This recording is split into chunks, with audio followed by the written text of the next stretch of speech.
You good?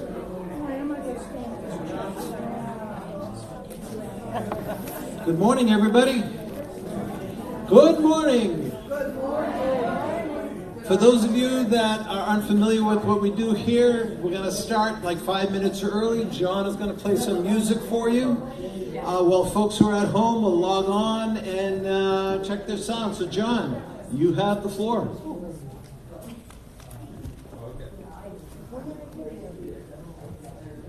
Ladies and gentlemen, John Shepherd.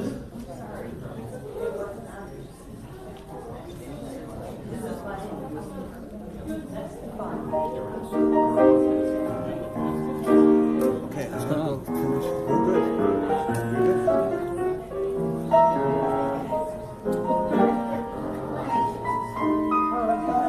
This is not working, is it? Okay, let me see it for you.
Please join me in lighting the chalice. The words are in the order of service. We light this baking in our love, sign our quest with truth and meaning, in celebration of the life we share together. And as the chalice is lit, may we begin the process of calming our hearts and quieting our minds as we begin to focus on the service that's in front of us. John.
Good morning. Good morning. Welcome to the Unitarian Universalist Congregation of the Low Country. My name is Lynn Nordenberg, and I'm a member of this wonderful fellowship. I have a couple of announcements. Before I get to those, I'd like to welcome any first or second time visitors here today. If you are a first or second time visitor, if you don't mind, would you please stand and tell us your name and where you're from so we can start to get to know you. Okay, we'll start on the left side, my right. Is there anyone? My name is Catherine. This is my second time. I was here last Sunday, and it was wonderful. So we're coming back. Welcome. Thank you. Welcome. How about in the middle section? Okay, on the left. Well, we welcome you, Catherine. Two brief announcements. The Social Justice Committee will have a very brief meeting after the service and before the talkback. We'll just take a few minutes, and it will be in the Clara Barton room. The Membership Committee, as you know, we have a Pathways to Belonging class going on right now, and the Membership Committee is recruiting volunteers to be buddies to the new members. It's not hard. It's being a source to answer questions and be welcoming to our new members. So if you are interested, please let me know. Thank you. Now, Charlie, for the opening words. Thank you, Lynn. First of all, for those of you that have come out on a really nasty day to the service, you need to know that if there's extra credit in heaven, you get it. I'm going to make sure that I put the marks down beside your name, because it's an effort to come out today. You need to know, I'm going to ask you to begin to kind of retool your heart here. The message that I have on the inside of the bulletin has nothing to do with the message that I'm going to deliver today. The events in Georgia on Wednesday have so altered me as to drive me into another direction altogether. And so I would ask that you begin to refocus away from that chirpy little message on invitation to celebration. I'll save that for another Sunday. It does need to be preached, but not this Sunday. And so I'm going to ask you to gather your hearts around the heartache and the heartbreak that is a part of our country these days and make it make sense in our own lives somehow. So those are the opening words that I want to take and offer to you as we begin to retool our hearts and retool our spirits. And if you would please take your hymnals into your hands and maybe stand and sing together if you're willing and able. Hymn 138, These Things Shall Be. Thank you.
This is the time in our service that we do two things. We approve an opportunity for our abundance and giving to Sandalwood Food Pantry or Bluffton Self-Help.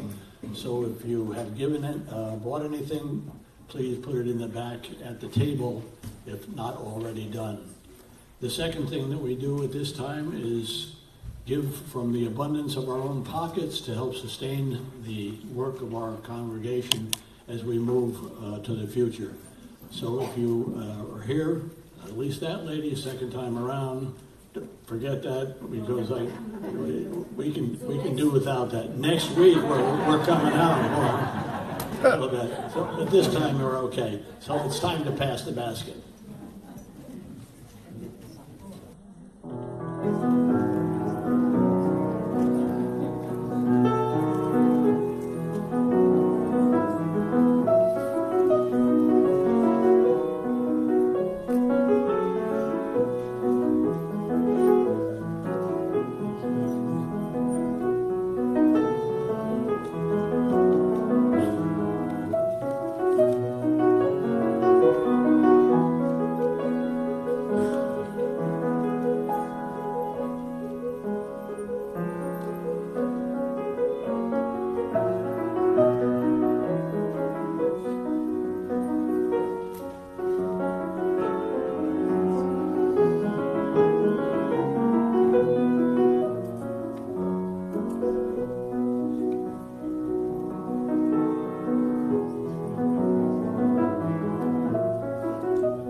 Thank you for your generosity toward our congregation.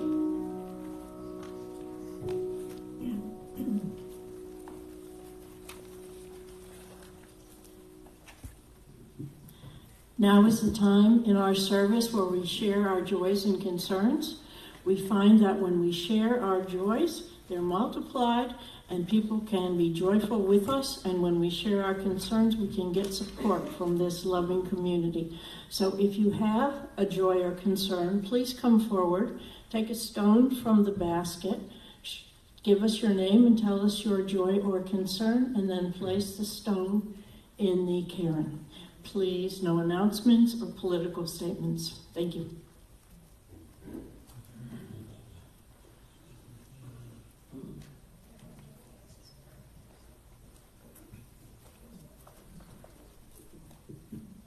Good morning.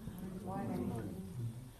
We have, I am Jan, and this is John. John. Come closer here. We have a joy and a sorrow this morning to share with you all. Our joy is that we are moving back to Colorado. We have been here 2 years, and we have realized we've missed it so much, and it is our heart home. And a psychologist friend of mine said, sometimes you have to leave home in order to know where it really is. And that is exactly where we are with that. We don't know when. We're trying to see about selling the house or renting it. But we hope to be home by Thanksgiving. So that's our joy, and John can speak too. The concern No, is it's a sorrow. not It's a concern, sorrow. it's a sorrow. Yeah. Shh.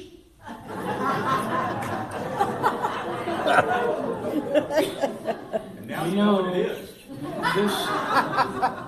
this community here is incredibly awesome. And we will really miss you all. Thank you.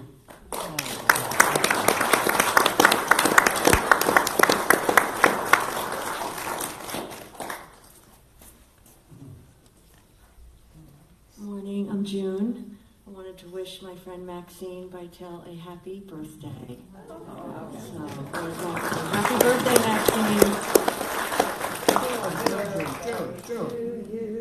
Happy birthday to you. Happy birthday, dear Maxine. Happy birthday to you.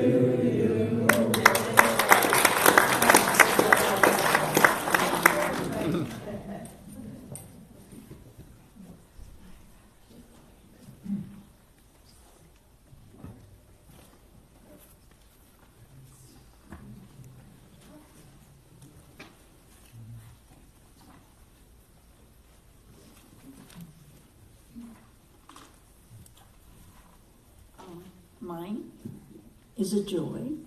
I opened up the newspaper about a week ago, and I have to tell you, I was so excited. It looked a huge, long article about music on Office, and I don't know if any of you have seen it, but I'm going to put this on the table, but it made me so proud. It really did. And we have to thank Joanne for this. And I don't see her here today, but give her a hug next week. Because it is really amazing what she has done, and it's so much work to get all these people. And I even learned more information about it, and it just made me very joyful. Thank you. I remembered for the first time to put it where? Karen. Oh, this one. Oh, that's where I took it. So I'll put another one in there. I took someone else's. Leave it to me. Hi, my name's Diane, and my concern is that no one heard the announcement that I made last week. So I'm just going to make sure in front of the microphone that everybody hears. So I apologize for breaking the rule. It's called 30 Ways in 30 Days, and it begins September 22nd. September 21 is an International Day of Peace, and you are invited to join our peace team for its first ever event called 30 Ways in 30 Days.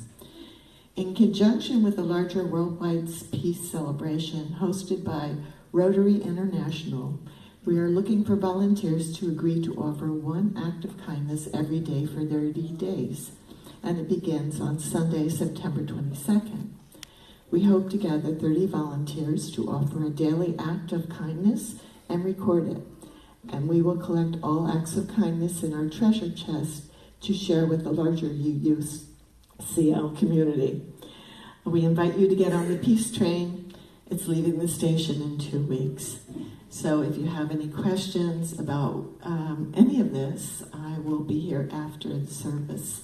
So thank you for the 15 people that already have signed the list. It's in the foyer, and we hope to make that 30 so we can report to Rotarian International that we've done 900 acts of peace.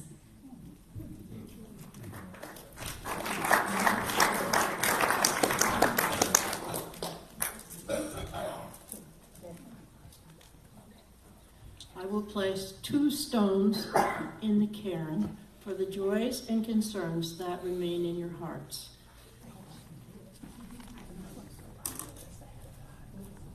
Would you join me now in reading the affirmation? It's number 562 in the back of your hymnal. Love cannot remain by itself. It has no meaning. Love has to be put into action, and that action is service. Whatever form we are, able or disabled, rich or poor, it is not how much we do, but how much love we put into the doing. A lifelong sharing of love with others.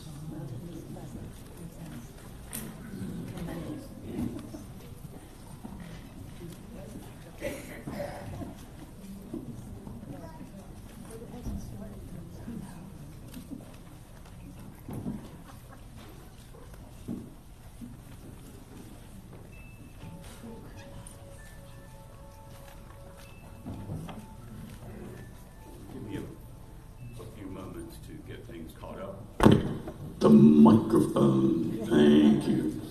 While we're working on this, you should know that David and Sarah made a service happen yesterday that was not going to happen. All of the soundboard got fried 20 minutes before Ray Haley's service started, and David managed to MacGyver another soundboard out of the attic and hooked it up and got it going. So we had a few microphones, and my high praise to David. My goodness.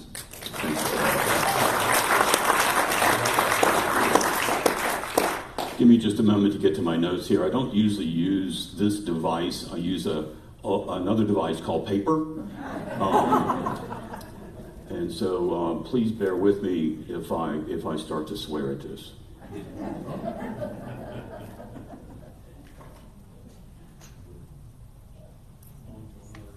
I know.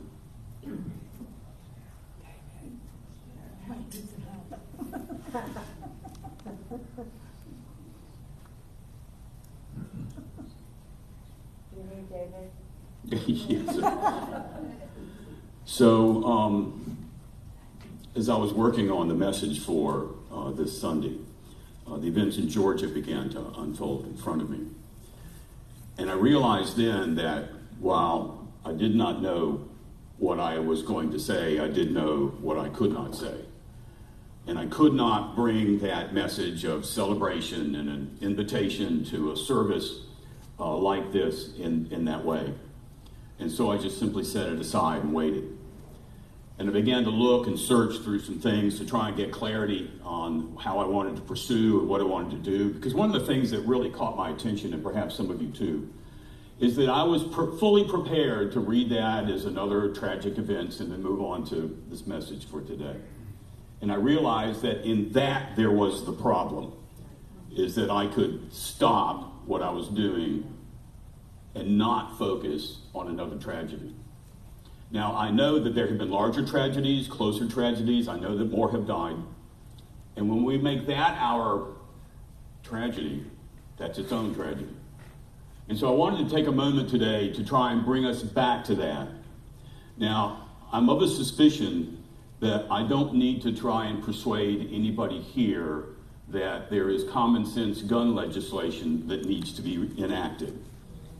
That's not what I want to talk about today, because you all are there. For the most part, I believe you all are there. But what I want to try and do today is draw attention to exactly what has happened here. So when I began to look at some of the information that I was trying to find, figure out where I was going to go today, what I was going to do today, I came across a couple websites, and I discovered this number, that between January 1 and September 1, there have been 173 children killed by firearms in the first 9 months of this year. Just gave me pause. And so I stopped to reflect on that, of what 173 losses and deaths meant. Some of you know that I spend a lot of my time in the hospice world in grief and bereavement. And one of the things that I have learned, the difficult thing that I have learned, is that every life that steps out of a family alters that family permanently. Whether they're 95, 55, 15, they alter that permanently. But when we talk about children gun deaths, we talk about something entirely different. And one of the things that I want to try and drive home today is the fact that these lives have been irrevocably changed. 173 families' lives since January to this month have been irrevocably transformed. Their child won't come home. Their child won't grow up. Mothers, fathers, grandfathers, grandmothers, aunts, uncles, family members, the neighborhood is forever irrevocably changed. And that's what I want us to focus on here. Sadly, I don't have an answer for that, but I believe it's in this room. And so a part of my goal would be to begin to set that power forward to make a difference in our own community in some kind of way. And so one of the things I want to do first is draw your attention to what's on the table here. There are 173 small stones. And I'm going to ask each of you over the next few minutes, if you're willing and able, to walk by, pick up 2 stones and hold it in your hand. And if you're willing to do that, let's do so now. As you come down, go all the way around and then back to your seats. So this section first, if you would, just come on down. Thank you. Do we take them with us? Yes, take them with you. I made them small so that you could keep them with you. Oh, I bought them small. I didn't make them small.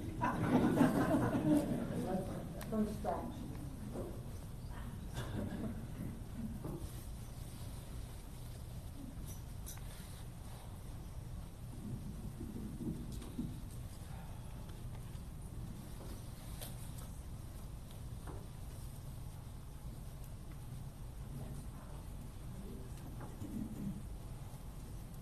As you take the stones in your hand, you will feel that they are cold.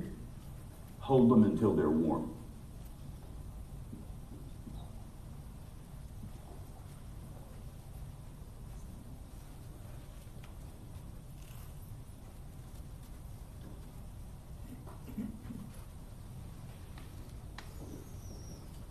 And if the center section would begin.